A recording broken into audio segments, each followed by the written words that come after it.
Hello everyone, welcome back to Evermoor. I have been very busy since the last episode, and I still don't have nearly enough done for this episode, so I probably will be jumping into a time lapse later on, but first I wanted to show you some stuff I did do without a time lapse, because I have been working in this area that we built last time. Hello, glow squid!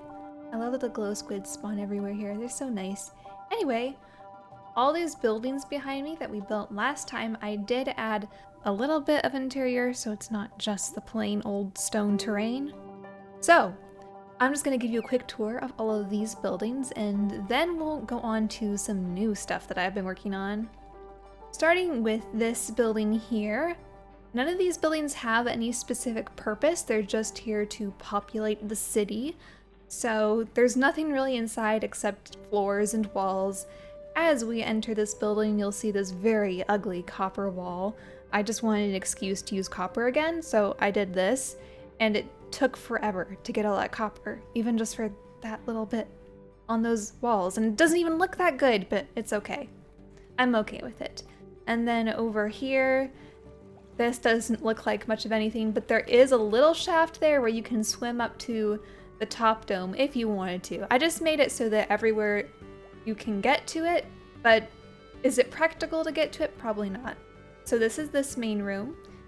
Something I did try to do for all these buildings is try to include lighting around the edges of the building. That way the building will stand out above the water more, because if I only had lights along the bottom of the floor, you wouldn't be able to see the curve of the roof as much, especially if you're on the surface. So I wanted everything to be visible from the surface, at least the shapes of the buildings. That's why I have to take special care in lighting these up so that there's some lights toward the top so that the contours of the roof will be visible. And then over here, this is a drained area of this building, and it looks like I forgot to wax one of those copper blocks. I can fix that later. Over here, we just have a random floor pattern that took way too long to make and wasn't really worth it if I'm being honest. But then we've got another dome in just this random, beautiful room. Again, no purpose for it. Then to our right, we have just another one of those little domes. This time, it's just this big shaft that you can swim up into. And once again, making sure to include lighting around these so that we can see these domes from the surface. So that's the first building. Nothing special, but it did take me a long time to get that one completed. Over here, this one is much simpler. I just did a very basic floor, just a staircase going straight up here, and flattened it out, and then made sure to include the lights along the top and along the bottom. Very simple and straightforward. And then in this building over here, I might add more to this, I'm not sure. But I have, again, half of it where it is still covered in water. This part with the stone, I don't really love the stone. I might replace that, but it's fine for now. It looks like it's completed. So I put a few lights up here. And then in here, I drained this whole area, and we've got this nice big circular room. And I wanted to put plants in it. Maybe I'll put more plants in it and make this some kind of underwater greenhouse, even though it's not exposed to the sky, but we'll make it some kind of plant room. I'm not sure. And that's it. I did some of this in a stream and some of it I did off camera, and I can't wait to get to the next section of the city and start working on it. But before we do that, I do want to show you this new building I've made that was for my skeleton horses, which you will see. They're no longer where I left them. When we last saw them, they were right there, but I have since moved them. So let's go this way, and I'll show you the new home for the skeleton horses. When exiting the portal, the quickest way to get to the new stables I've made for them is through the opposite side of the portal, because they're literally on the other side of it. But instead of going that way, we're going to go this way because I've made some new paths. I have some iron paths going around there that's leading up to where the new area is going to be, and then having this one branching off and then going past the portal, and this will take us right up to the new stables. And here it is. Very simple, but also kind of complicated. So the idea behind this stables was I wanted it to look aquatic like all of my other buildings. I wanted it to resemble those with the dome shapes and all of that. But I also wanted it to kind of look skeletal in and of itself. The building itself has a skeletal look to it, almost looks like there's bones wrapping around it. So that was the idea behind this building. I don't know how I feel about it. It is one of the strangest buildings I have ever built, I will say. But it's not terrible. Could be worse. And coming in here, we have all of our skeleton horses. There are 7 right now, but maybe if one of these gets struck by lightning again, we can get some more. But anyway, I've got 3 on that side, 4 on this side, but all of these connect so they can go outside there and then they can come back in here, but they're not much for walking. They don't tend to walk around very much. So we've got Saiyans over here, Helvetica, Ariel. They're all named after fonts of some kind. Seraph.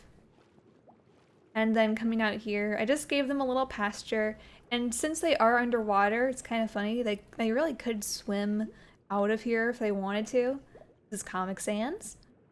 But all I did was build a containing wall so they couldn't run over that. But they won't swim over it because these horses sink. I don't think they'll be able to escape, but here's how it looks from the back. I don't know, it's a very unique stables for underwater and for skeleton horses. At least now the horses have a home, and if I do get more, I've got plenty of space for them.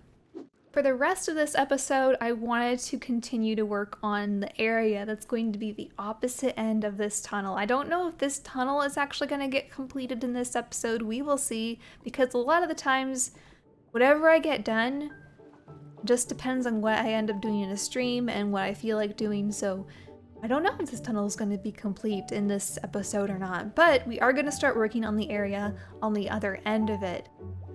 I suppose I better get started.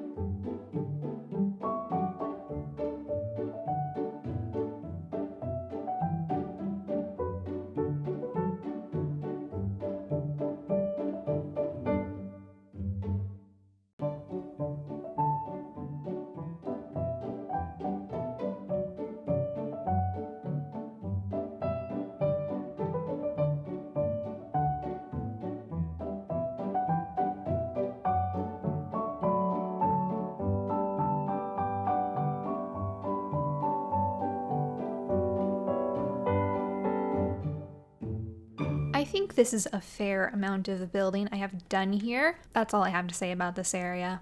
I'm not going to show you inside all these buildings because, quite frankly, it's not worth it. They have walls and a floor and a ceiling, and that's all you need to know.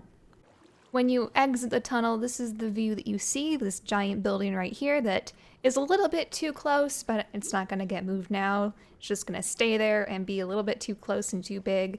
But looking back, you can see the other buildings in the distance, and those look okay. I can't wait to actually decorate these areas a little more with some coral gardens and things to give it more color. Right now it's so dead and boring. Not talking about the dead coral everywhere, but it is very colorless, I feel, all over the city, really. Except for this little corner we've got here. You can't see the colors super well, but this is what I like to call my underwater waterfall, because this is the only way I'm able to place end rods quote-unquote underwater. They are not placed under the water, but with shaders it looks really nice because then I can look over here, see the end rods, see all the pretty things, but they're things I normally can't place underwater, so this just gives me a chance to look at them and admire their beauty. So yeah, this happened, all this building. What else has been happening lately? Oh, we did update to 1.19 recently, and I also got my very first Allay, and her name is Ellie the Allay. Let me tell you how we met. I found Ellie on my way back from digging at a coral reef and destroying nature, but I saw these two Allays trapped at a pillager outpost and I couldn't pass up the opportunity to rescue them. So once I rescued Ellie, the other Allay wandered away and I never found it again. Ellie, however, stuck close and I had to walk her back the 4,000 blocks it was to get back home. And now we're here, and she is so adorable. And I have a very clever plan for what to do with you, Ellie. I am going to house you inside my dome, and I'm going to see how many Allays I can duplicate and put in here. It's going to be a lot of fun.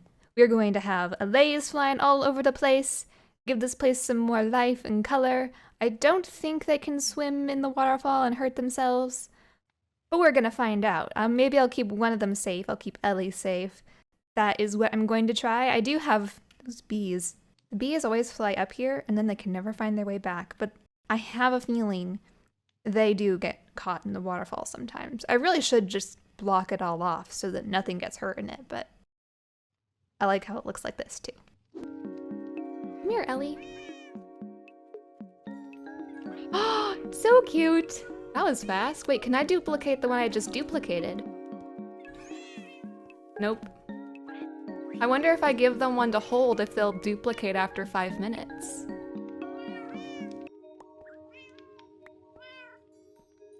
Oh, there we go. Okay, so you do have to click on them again. They doesn't work if they're already holding it. You know, I think I'm gonna make you guys your own space to live in. And I'm back and I have made a space for the Allays, and as you can see, we do have quite a few more of them floating around. I did finally block off this waterfall with some blue glass because things were getting caught in there, the Allays were getting caught in there. I've had many of my parrots get caught in there. I think I only have 2 parrots left of all of the ones that I used to have in here. I'm going to have to repopulate this place now that it is safer with the waterfall covered up. Oh, also, look at that Allay holding the sword. Isn't it the cutest thing ever? Anyway, I did make the Allays a little room on this end of the base. Since I have a room on that end, but didn't have anything on this end, I went ahead and made just this little room. They don't really go in there too much on their own, but it is a beautiful musical room for them to frolic around if they so choose. And I do have a jukebox in here, so I can bring them in here and duplicate them. I've got lots of extra shards. So yeah, just kind of popped up out of nowhere. I just got this idea all of a sudden and decided to do it over the weekend. And this here is Ellie. I'm gonna keep Ellie in here just so I don't lose her because the other Allays are pretty much free to roam wherever they want. But if they are holding an item, they will tend to follow me around. So I will have some of them holding items just so I can summon them by dropping something on the ground and then they'll come to me. But other than that, I want them to just freely fly around this area and just make it look really lively and colorful. I just love seeing them flying around the trees. It's so adorable. Oh, you're too cute. I have no idea how many I've actually duplicated and that are in here. Right now I can see 4, 5, 6, 7, 8. Should be one close by. There's at least 10 or more Allays in here. I really lost track of how many there are. I will probably keep duplicating and adding more. They're just so adorable and very useful too. I found out they're very handy for bringing me back my scaffolding when I'm building something. So I'm probably going to use them a lot for that if I ever do build something big and I have a lot of scaffolding.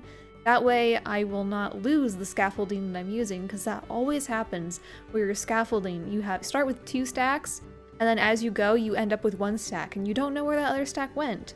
Well, I think the Allays will be very helpful when it comes to picking up scaffolding after you.